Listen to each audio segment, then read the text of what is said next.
The best jumpers in the world feel jumping. They're connected to the movement, and it's largely because they're obsessed with it. You think of any skill you have in your life, sport related, otherwise related, you spend time doing it and it makes it better. If you're a basketball player, you've likely put up thousands and thousands of shots and your shots become better. But why? Why is jumping different? Why do people negate the practice of jumping separate from the sport, but expect to be great jumpers? That's where I come in. And I help to kind of reaffirm those points and make sure that you're putting the time in. Here's a great drill for you to add into a 2-foot jumping arsenal. They're called impulse blocks. Impulse blocks are designed to help you connect to our block step, which is that last contact. When you see a 2-foot jumper, it's the one that sharply punches the ground. And that's the cue that we use here at Project Pure Athlete, is punch our block foot. The impulse block is to help us connect the arm strike with the block strike to the floor.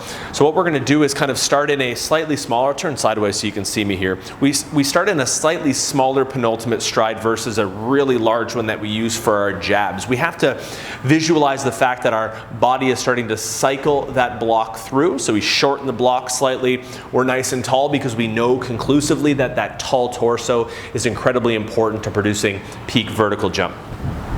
Arms in the penultimate, so that mid-flight, they're way back. So at this point, they're starting to pull a little bit closer, and they're here. So here's our starting point. We're going to slowly walk one through first. We walk the block through, and we strike the foot with the hands. I'll do it from an angle for you again. We're here, we strike.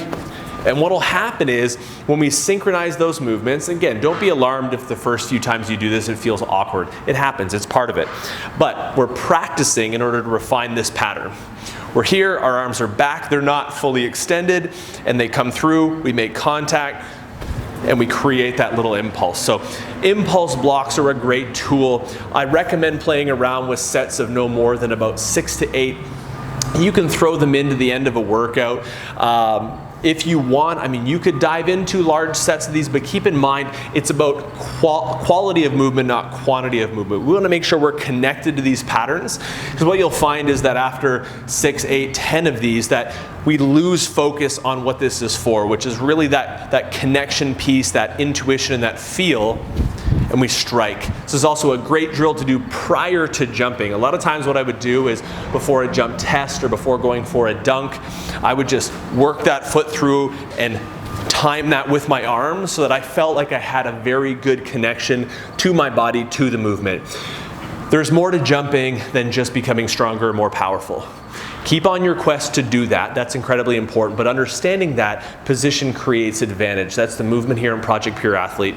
If you haven't already, click the subscribe button below. We'd appreciate it. You can hit that notification bell. We're going to start uploading more frequently.